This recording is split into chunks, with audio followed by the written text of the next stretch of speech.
will gather Friday to commemorate the centennial of the mass killings of Armenians during World War I. More than 20 countries, as well as the European Parliament, have formally recognized the deaths of up to 1.5 million Armenians as an act of genocide. Turkey's leadership rejects that description, arguing it was a war with casualties on both sides. Joining us now is Tulin Dalolu. She's a journalist and opinion writer based in Ankara, Turkey.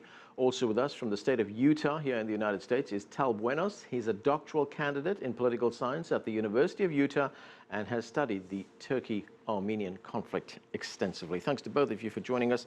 Tal Buenos, let me start with you. As I just mentioned, you've studied this conflict extensively. Do you believe it should be called a genocide? I believe that the term genocide is a legal characterization, and I look at this use of the term from a political standpoint. Your viewers ought to know that the term genocide was never applied in a legal manner to what happened in 1915.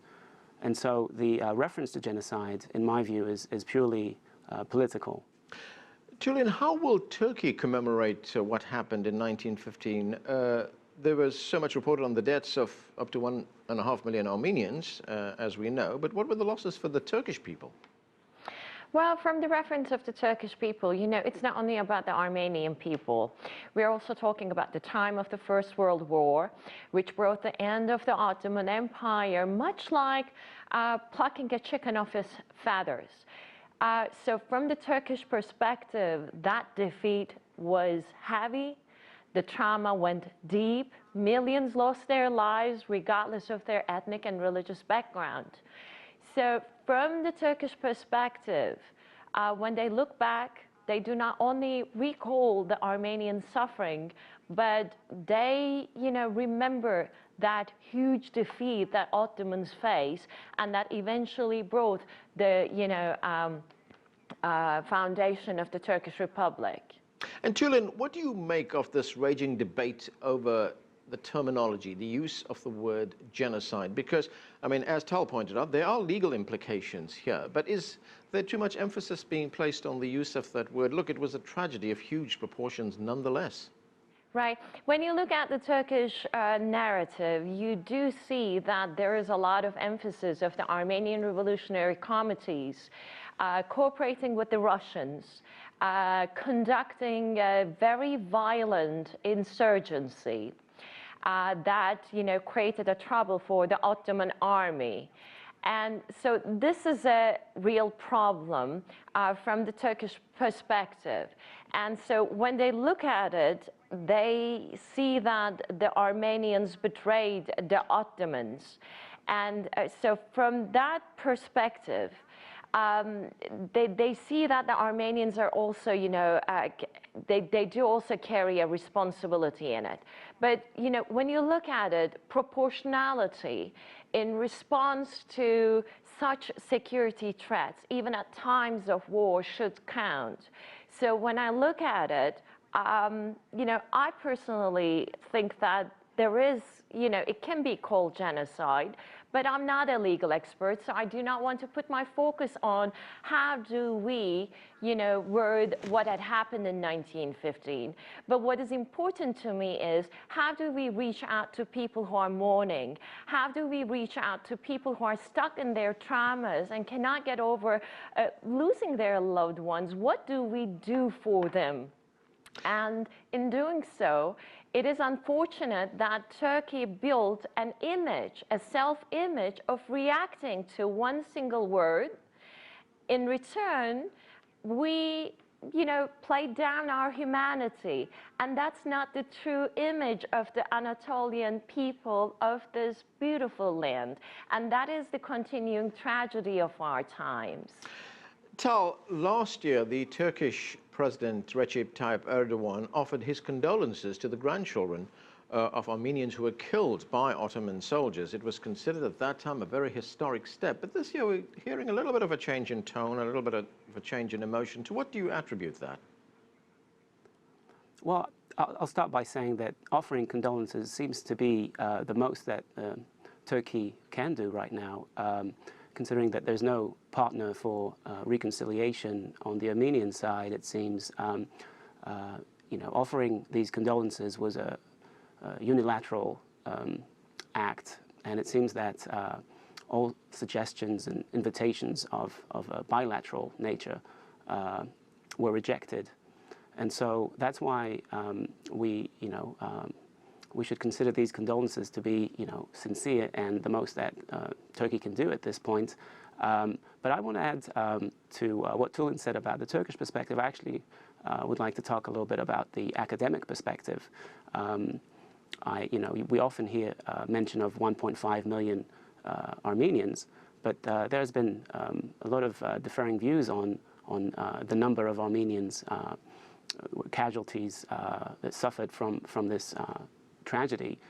Even Richard Hovhannissian, who's one of the main original agents of the genocide accusation against Turkey, changed his mind on the number, the estimation of the number.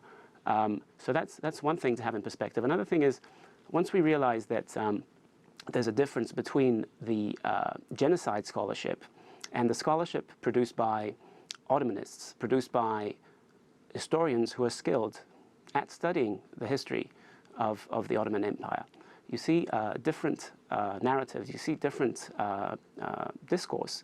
The most famous among the Ottomanists is probably Bernard Lewis, and to him this was a struggle between two nations over territory without mention of the term genocide. If you look closely at the work of the genocide scholarship, you'll see that it is largely American influenced, and that it is catering to certain political advantages over Turkey to use as leverage against Turkey.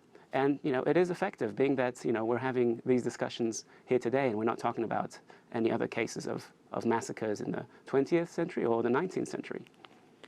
Tulin, now we have the Pope who's weighed in on this debate. He's called it the first genocide of the 20th century. I mean, is that helpful when we hear the Pope say something controversial?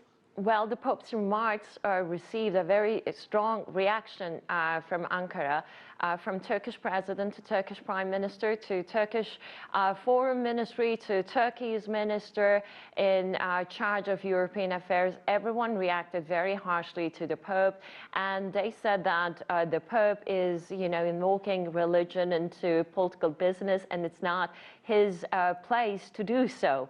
And so then the Pope, the Vatican had responded saying that it was not the Pope's words, but he referred to the academic studies that referred to what happened to the Armenians in 1915 as a genocide.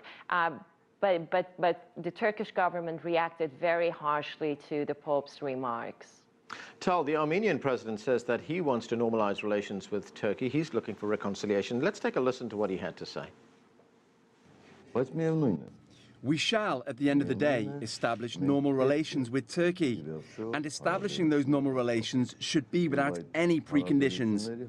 We have not set any preconditions for the Turks. We have not said that you should recognize the Armenian genocide to establish normal ties. Our position is fair and constructive, but the Turkish side, the Turkish leadership, has always set different kinds of preconditions. So, Tal, with statements like that, and the Turks, as you pointed out a moment ago, are looking for a partner on the other side, are you hopeful then that this issue can be resolved? Well, as long as there are such narratives that are anti-Turkish in their very origin, regardless of what Turkey does, this is not just about whether a legal term is going to be recognized or not by Turkey. This is about the advent of an entire narrative that is based on World War I propaganda and is anti-Turkish at its very core. Turkey would like to know, why is this being used against it? It is not just a question of what Turkey does in response to these accusations. It is a question of why do we have these accusations in the first place, and what do they mean? Also, there are other political issues that are troublesome. Part of this narrative on the Armenian suffering in 1915 conceals, the fact that there has been an Armenian occupation of territory by the name of Nagorno-Karabakh. These are issues that make the Armenian-Turkish conflict a whole lot more complicated than it might appear. Julian, there are reportedly something like 100,000 Armenians who currently live in Turkey. What is life like for them in Turkey? Well, Armenians do live in Turkey, just like other foreigners live in the country. They do work. Some do not have the legal permit for work in the country, but they, regardless of that, they do. It's sometimes unfortunate that their status is also politically abused, but it doesn't change anything in practice.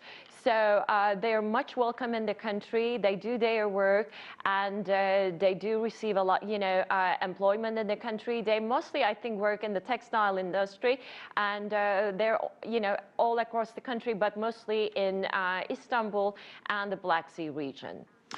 Tal, time is catching up with us, but I have to ask you about this. The Obama administration has come down firmly on the side of Turkey. Is this, or will it be seen as something of a diplomatic coup for Ankara? Well, I actually see it as more of a political game that has been playing, before us for decades now. I find that it began during the years of the war in Vietnam. If they had internet in the 1960s, especially after the operation by the name of Rolling Thunder started, you'd Google the term genocide and you'd see references to Vietnam on top of the list.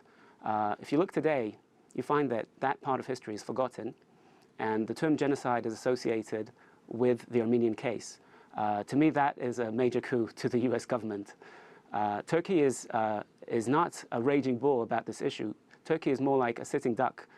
It has to suffer through accusations about its Ottoman history, and it has to suffer through accusations of its reactions, to accusations of denial, and I don't see a coup there. I see a whole lot more of the same, where the US is gaining by indirect means, controlling institutions that are seemingly international, through its media, through academic publications, to create this buzz that this term is somehow relevant and on the table.